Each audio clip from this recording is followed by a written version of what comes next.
الحمد لله رب العالمين والصلاة والسلام على سيد الأنبياء والمرسلين أما بعد أعوذ بالله من الشيطان الرجيم بسم الله الرحمن الرحيم ولا تقربوا الزنا إنه كان فاحشة وساء سبيلا صدق الله العظيم عن أبي هريرة رضي الله تعالى عنه أن النبي صلى الله عليه وسلم قال الإيمان بضع وسبعون أو بضع وستون شعبة فأفضلها قول لا إله إلا الله وأدناها إماطة الأذى عن الطريق والحياء شعبة من الإيمان متفق علیہ۔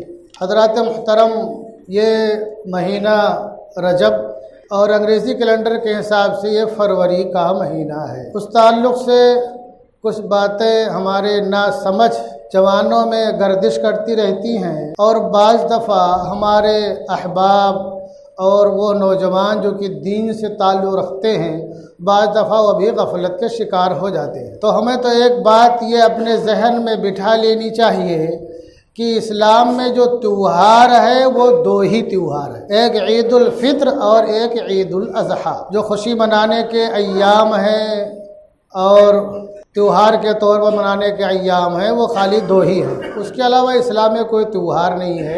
اب اسلام جو ہے ان تمام خرافات کو اور برائیوں کو ختم کرنے کے لیے آیا تھا جو زمانے جاہلیت میں تھیں اور بعض دفعہ پھر لوٹ رہی ہیں۔ ان زمانے جاہلیت کی برائیوں میں سے ایک بہت بڑی برائی تھی بے حیائی تھی۔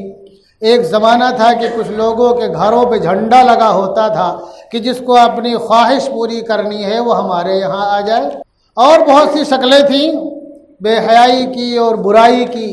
لیکن جناب محمد رسول اللہ صلی اللہ علیہ وسلم کی تشریف آوری کے بعد یکسر حالات بدل گئے، ماحول بدل گیا، لوگوں میں ایسا سدھار آیا کہ بعض دفعہ لوگ چلتے ہوئے کسی چیز سے ٹکرا بھی جاتے، نگاہیں اتنی نیچے رکھتے تھے۔ تو جناب محمد رسول اللہ صلی اللہ علیہ وسلم کی تشریف آوری ان تمام خرافات کو، برائیوں کو، ظلم و جور کو، زیادتی کو، حق تلفی کو ختم کرنے کے لیے ہی تھی، دیکھا جائے۔ اب بہت سی باتیں اس زمانے میں زمانے جاہلیت کی لوٹ کر کے آ رہی ہیں، تو ہمارے نوجوانوں کو یہ سمجھ لینا چاہیے کہ اسلام میں حیا، پاکیزگی، پاک دامنی، عفت، عصمت کی بہت قدر و منزلت ہے۔ اتنی قدر و منزلت ہے کہ وہ تمام چیزیں جو آدمی کو بے حیائی کی طرف لے جانے والی ہوں، فحش کام کی طرف لے جانے والی ہوں، ان تمام چیزوں کو روک دیا گیا۔ ان تمام اسباب کو، وہ اسباب اور وہ ذرائع اور وہ راستے جو آدمی کو فحش کام میں مبتلا کرنے والے ہوں، برائی میں مبتلا کرنے والے ہوں، ان سب کے راستوں کو اسلام نے بند کر دیا۔ اگر آپ دیکھیں گے قرآن کی آیت تو اللہ تبارک و تعالیٰ نے سورہ بنی اسرائیل آیت نمبر 32 پارہ نمبر 15 اللہ فرماتا ہے وَلَا تَقْرَبُوا الزِّنَا إِنَّهُ كَانَ فَاحِشَةً وَسَاءَ سَبِيلًا۔ اللہ نے لا تفعلوا الزنا نہیں کہا ہے، لا تقربوا الزنا۔ مطلب کیا ہے؟ وہ سارے کام، وہ سارے اسباب، وہ سارے ذرائع جو آدمی کو زنا تک پہنچانے والے ہوں، ان سے رکنا ہے۔ جب آدمی ان چیزوں سے رک جائے گا تو آپ زنا سے بچا رہے گا۔ اس لیے اللہ کے پیارے حبیب کا ارشاد ہے النظر سہم من سہام ابلیس، النظر سہم من سہام ابلیس، کی نگاہ جو ہے یہ ابلیس کے تیروں میں سے ایک تیر ہے۔ نگاہ جو ہے یہ ابلیس کے تیروں میں سے ایک تیر ہے۔ یہ ہمارے ان احباب کے لیے جو نگاہ کی حفاظت کا خیال نہیں کرتے ہیں یا ان چیزوں کو بہت معمولی چیز سمجھتے ہیں، ان کے لیے اس میں ایک بہت بڑا اعلان ہے کہ اگر تم نے اپنی نگاہ کی حفاظت کر لی، اپنی نگاہ کی حفاظت کر لی، تو اللہ تبارک و تعالی تمہیں غلط بات سے محفوظ رکھے گا۔ یہ نگاہ جو ہے سب سے پہلے نگاہ ہی پڑتی ہے پھر شیطان اپنا حربہ استعمال کرتا ہے، اپنا طریقہ استعمال کرتا ہے، پھر شیطان ابھارتا ہے، ورغلاتا ہے۔ اسی واسطے اللہ نے کیا فرمایا؟ قل للمؤمنین یغضوا من ابصارہم، پہلے مومنین کو مخاطب کیا اللہ تبارک و تعالیٰ نے کہ اے میرے محبوب آپ مومنین سے کہہ دیجئے کہ اپنی نگاہوں کو نیچی رکھیں، اپنی نگاہوں کو نیچی رکھیں۔ پھر آگے چل کر کے اللہ نے فرمایا وقل للمؤمنات یغضضن من ابصارہن، اے میرے محبوب آپ مومنہ خواتین سے، مومنہ عورتوں سے فرما دیجئے کہ وہ اپنی نگاہوں کو نیچی رکھیں۔ تو نگاہ جس کو ہم ایک بہت معمولی چیز سمجھتے ہیں، گزرتے ہوئے، چلتے ہوئے، آفس میں ساتھ میں بیٹھتے ہوئے، سفر کرتے ہوئے، اور بعض دفعہ اسی نگاہ سے ایسا وار ہوتا ہے کہ پھر آدمی بعض دفعہ برائی میں مبتلا ہو جاتا ہے۔ تو نگاہ کی حفاظت بہت قیمتی سرمایہ ہے، یہ سب سے پہلا زینہ ہے زنا کا۔ جس نے نگاہ کی حفاظت کر لی وہ انشاءاللہ غلط کام سے محفوظ رہے گا۔ اب جب نگاہ کی حفاظت پر اتنا زور ہے تو پھر ہدیے کا، تحفے کا، کارڈ کا، آتا نہیں چاکلیٹ ڈے، روز ڈے، یہ سب چیزیں تو بہت بھاری چیزیں ہو گئیں، بڑی چیزیں ہو گئیں۔ جب آپ اپنی نگاہ کی حفاظت کریں گے تو آپ چاکلیٹ ڈے نہیں منائیں گے، چاکلیٹ آپ گفٹ میں نہیں دیں گے۔ جب آپ نگاہ کی حفاظت کریں گے تو آپ گلاب نہیں پیش کریں گے، جب آپ نگاہ کی حفاظت کریں گے تو آپ کارڈ نہیں پیش کریں گے۔ اور یہ سب چیزیں کیا ہیں؟ یہ جو سب ڈے ہیں یہ سب دنیا کو بے حیائی کی طرف لے جانے والی ہیں۔ انہی چیزوں کی وجہ سے انسان برائی میں مبتلا ہوتا ہے، اور بعض دفعہ برائی میں اتنا مبتلا ہو جاتا ہے کہ وہ اپنی زبان سے خود کہتا ہے کہ جب مارکیٹ سے تازہ دودھ مل رہا ہو تو گھر میں بھینس باندھنے کی کیا ضرورت ہے۔ لوگ شادی بیاہ سے دور ہو جاتے ہیں، پھر ان کا اولادیں نہیں ہوتی ہے، ان کی نسلوں کا سلسلہ ختم ہو جاتا ہے اور برائی الگ سے عام ہوتی ہے۔ تو جو نگاہ کی حفاظت کے تعلق سے اتنی سخت باتیں کہی جا رہی ہیں، یہ پہلا زینہ ہے۔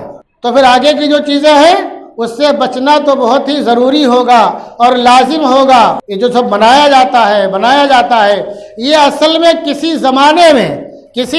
زمانے میں وہ لوگ کہ جنہوں نے اپنے اوپر دنیا سے کنارہ کش رہ کر کے اللہ کی عبادت میں زندگی گزارنے کو لازم کر لیا۔ اللہ نے لازم نہیں کیا تھا، ان لوگوں نے خود لازم کر لیا، لیکن اس کا خیال نہ رکھ سکے، اس واسطے کہ انسان کی جو فطرت ہے اس کو دبایا نہیں جا سکتا ہے۔ انسان کی فطرت کو دبایا نہیں جا سکتا ہے۔ جب وہ صحیح راستے اس کو نہیں ملیں گے، صحیح راستے تمام بند کر دیے جائیں گے ظاہری اعتبار سے، تو پھر وہ چور دروازہ استعمال کرے گا، وہ پھر کھڑکی سے آنے کی کوشش کرے گا۔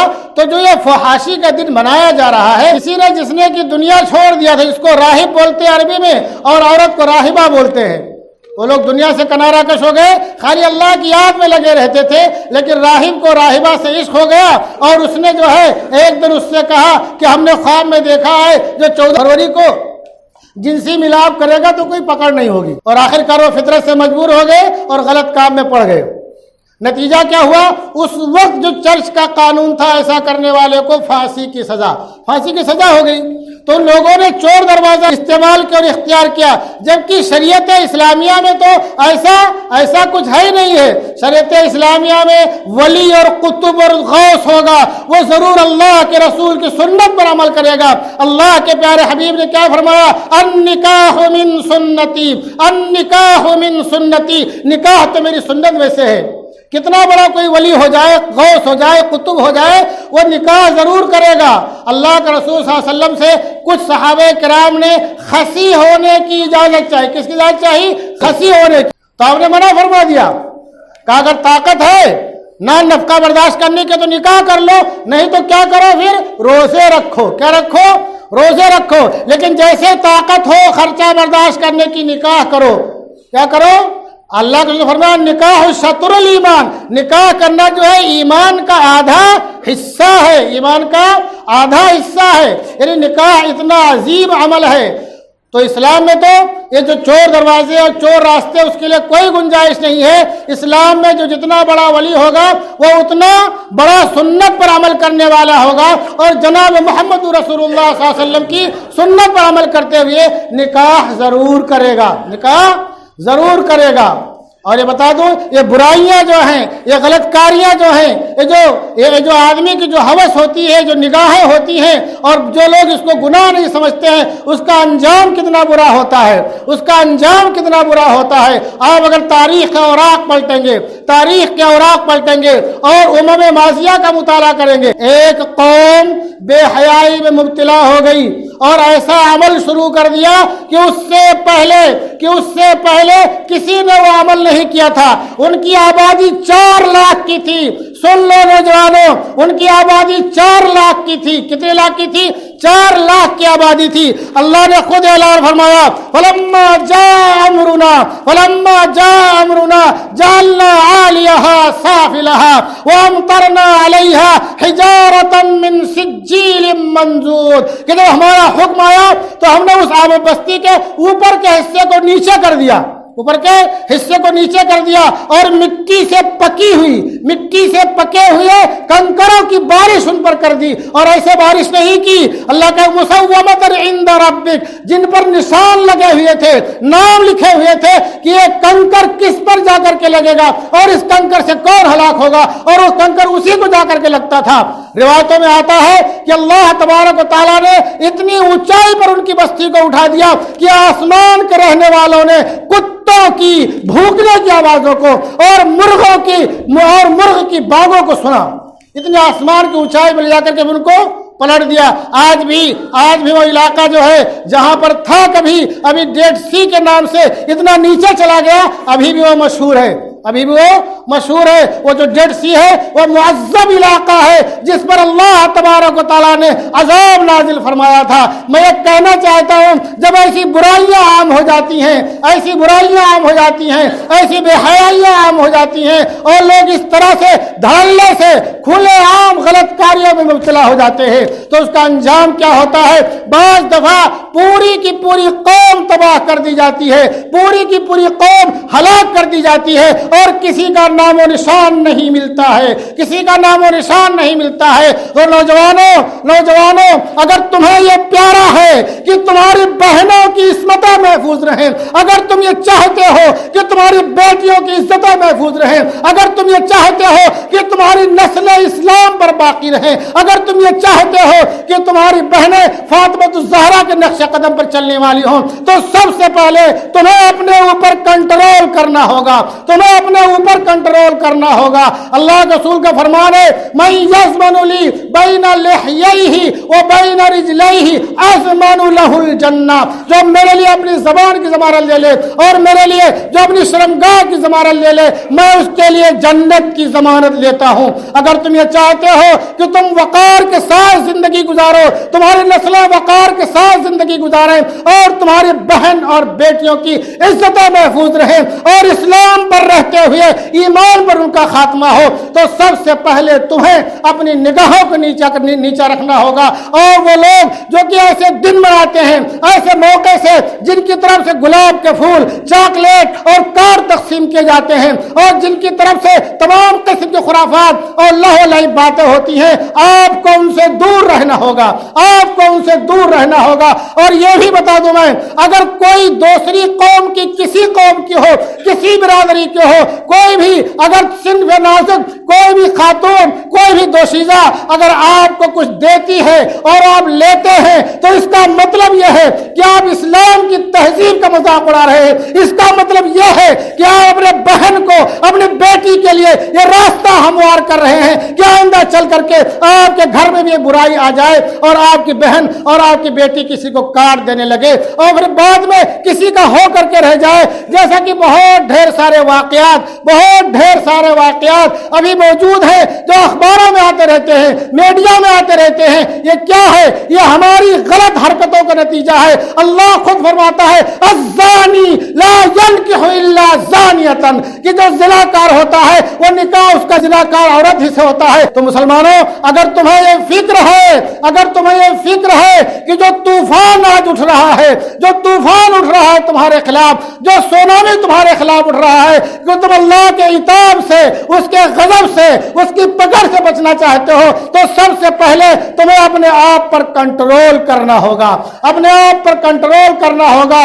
اور میں اپنی بہنوں کو اور بیٹیوں کو بتا دوں، اپنی بہنوں کو بیٹیوں کو بتا دوں جو بے حیائی کے تعلق سے سوچتی ہے کہ مولانا لوگ ایسے بولتے رہتے ہیں اور ہماری انفرادی زندگی میں دخل دیتے ہیں، سن لو، اگر تم نے حیا کو اپنا شعار بنایا، اگر تم نے پردہ کو اپنا شعار بنایا، اگر تم نے اسلامی تہذیب کو اپنا شعار بنایا تو سن لو، حضرت موسیٰ علیہ نبی علیہ السلام کا واقعہ کتنی تفصیل سے قرآن میں آیا ہے۔ وہ ایسے پیغمبر ہیں جن کا تذکرہ قرآن میں متعدد بار آیا ہے، متعدد بار آیا ہے۔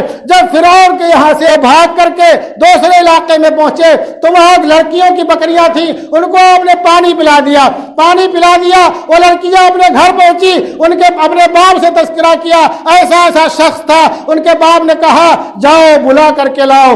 دیکھو وہ لڑکی آ رہی ہے، وہ کتنے پردے کے ساتھ آ رہی ہے، کتنے اہتمام کے ساتھ آ رہی ہے، عزت کا کتنا خیال ہے، عفت کا کتنا خیال ہے۔